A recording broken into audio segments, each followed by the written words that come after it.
John, can I Ada, yeah, can I second you on what you're saying? Yeah, John, there's a difference between how I feel and and what reality is. Yeah, I might be having a headache, but reality says that, you know what, you need to work and get the money, right? That is exactly what we are saying, right?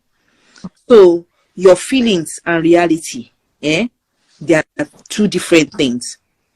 The reality here is that whether she likes it or not, that child is her stepson. What?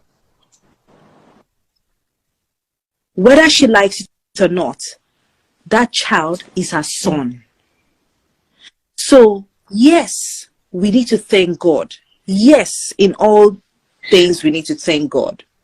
When we are mourning, when we are happy, we need to thank God.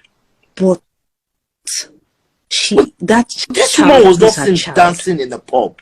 She just tired. Wait, hold on. It is God. The reality here is that, no, John, the reality here is that child is her child, is her child on paper. Yeah?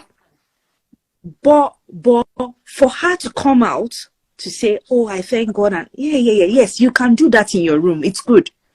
But this is not the time. You can wait. You can. Are you saying that? No, you can wait 6 months.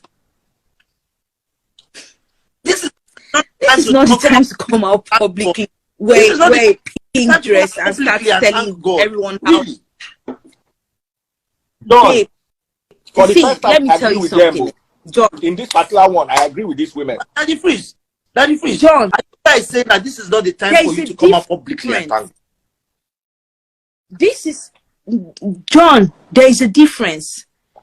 If God forbid, May is not there and she has those children under her care, is she going to come out and start saying, after the boy has died, not even up to 6 months, to say, I thank God, I do this, I do that? No. Madam, John, please. That's being insensitive. Correct. That is being insensitive. Correct. Abi, if I'm wrong. Correct me if I'm wrong. What did she say? Did she say, I thank God that the child died? Okay. No. What was her exact? No. I want to say something. What was her exact word? She didn't say so. Sorry, guys. I want to say something. We also, to be honest, don't know the battles Judy is going through. We don't know what she's going through. Because she's also, I'm sure, going through a lot of backlash, a lot of stuff. But that's just what I wanted to say. That's all. Exactly. No reason why you should stay off now. What if she had a life-threatening miscarriage at the time the boy died? So she should not thank God for the miscarriage she had. John, she did not give birth yesterday or last week. So John, please. She's not the only woman with children or that went through hell. Did she say? Did she say, I thank God that the child died? Or she said, God loves. Sorry, I should not be doing that. God loves. Go ahead. I can't remember.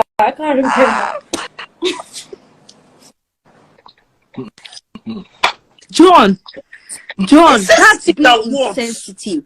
You need to, John, sometimes you need to put yourself in people's shoes. If for example, God forbid, a loved one's child dies, I should not thank God. John, let me share that story. I lost an uncle in Asaba. He died because he went to separate two brothers fighting, and one stabbed him. Right? He went like that. Don't you know that for 6 months I had no social life? I was not compelled to, but that was because of how close we were. Now the most shocking thing, this uncle was not blood related. That was his name. His name was Uncle. We were friends, and then he took me as a niece. Do you know that affected me for 6 months? I had no social life. My mom, not related to this person as well, had to travel down to Delta to come keep me company. My mom's life also got affected. She reduced her outing, and you don't expect me at that moment, a week or a month later, to not be at the pub or be in front of my house and be like, I just want to thank God I got this job that I was looking for. When I know that I have family members, friends that are still mourning and grieving, it just makes no logical sense. No one is saying you should grieve for a year or you should follow them. But at least this one was not in the pub. This empathy. There's something called empathy, and we should have it. Exactly. Exactly. Empathy. Perception. John, have you ever lost any? Can I ask you a question? Have you ever lost anyone close to you before? Of course. Okay. Of course. All right. I have lost someone close to me before. So I've lost my brother. I've lost my father. I know how it is. And I'll now see maybe my auntie or my uncle will now come out and start doing that. Allah. It's not funny. Your aunties and your uncle do? Say, I thank God, blah, blah, blah. They thank God that in every situation you should thank God. Yes. I left my mom when I was 10 years old. So that's sad. I'm sorry about the grief of try to feel grief. Sometimes Nigerians tend to grieve more than the bereaved. Because Nigerians try to grieve more than the bereaved. The family lost someone, and a member of the family, a supposedly member of the family, feels that it's time for her to thank God. She has every reason and every right to thank God.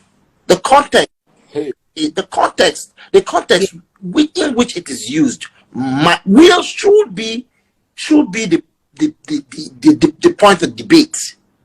But if she just came out to say, I thank God for all that has been going on in my life, there's nothing wrong with that.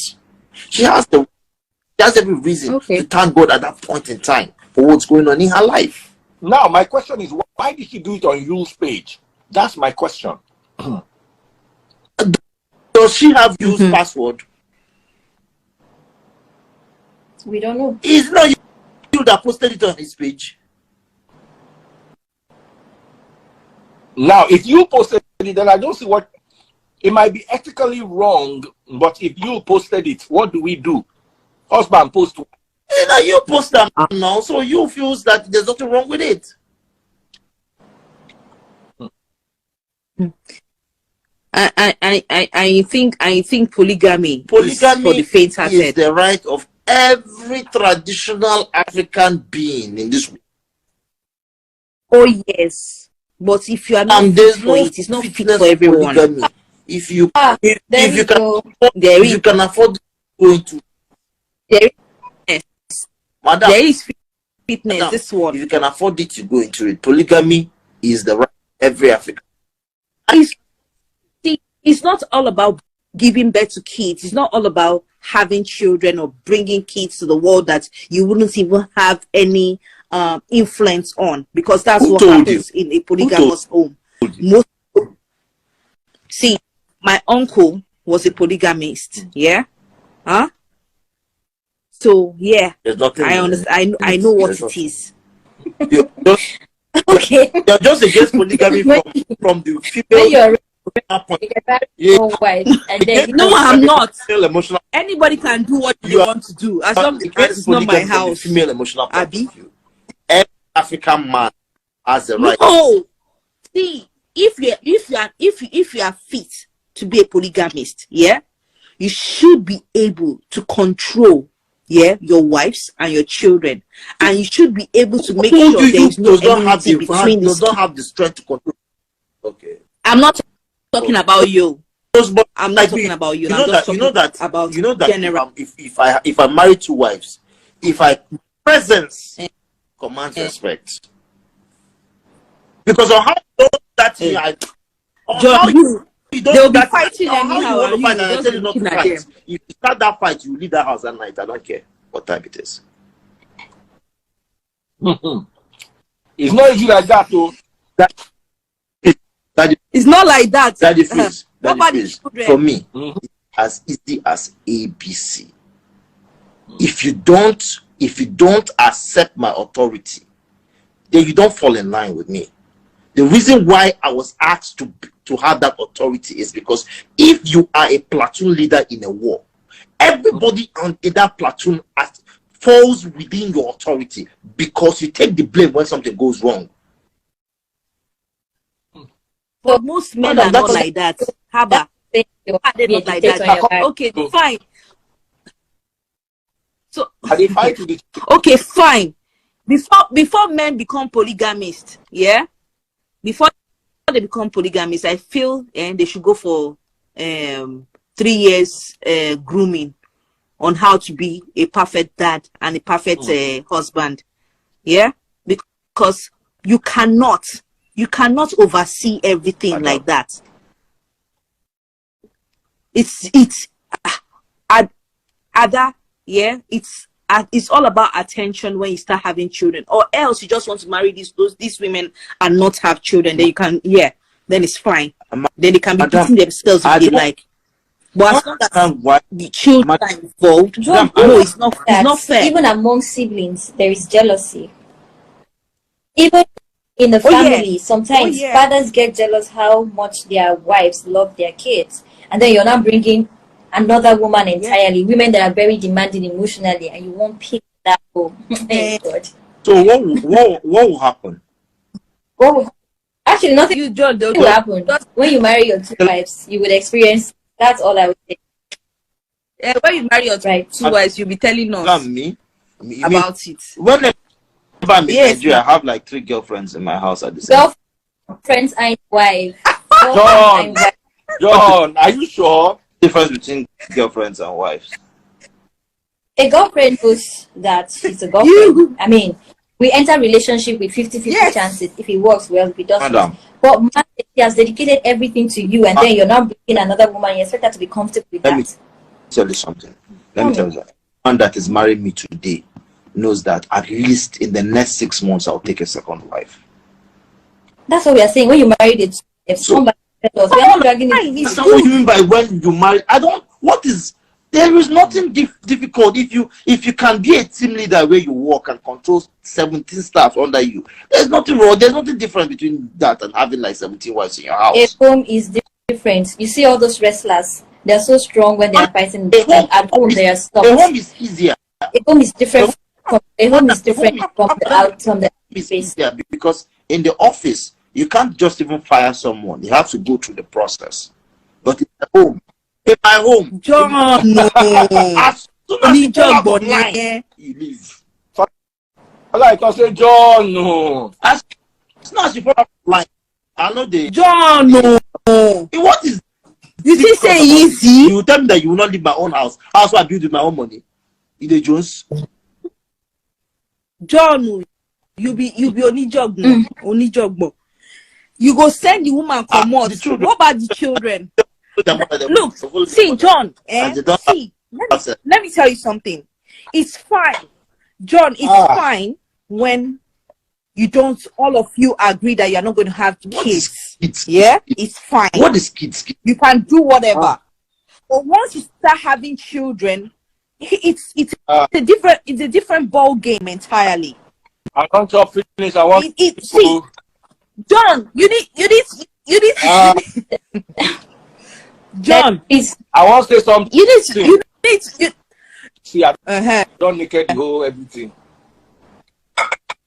Taste bud. Oh, there's a lot of things. There are a lot of benefits that come with marrying multiple wives. Like the time they use and be, the time one wife will use and be going through your phone, they'll use it and be fighting themselves and you'll be resting. Why would you not have something on your phone that a woman will fight you with? I don't understand. This is not my phone. This is not your phone. No, your it's something that we should share. Your phone cannot be private, and then your actual private parts are in private. Yes, it's true, but the truth is that once you're looking for something, you see, you definitely find. No, it's a lie. It's when you actually have something that they're looking for. When there is nothing, even though you search for. If I don't have $1 billion in this house, John, come 10,000 years, you will not see it. But if I have it, then I'll start being scared. I don't. But I might find a diamond ring. Diamond ring that is worth it. I don't have a diamond ring. Look clear. You would look for, you will not see. So it's when you actually have something that you're not start getting scared. Oh, if you see something, you will find and will start. Every man has something, you understand? So you find something that you're looking for. So it's better you don't even look. It's better you don't even look. I would plead with Judy now to try and stay off social media if she can, because this thing go they affect me. Sha, I don't talk my own.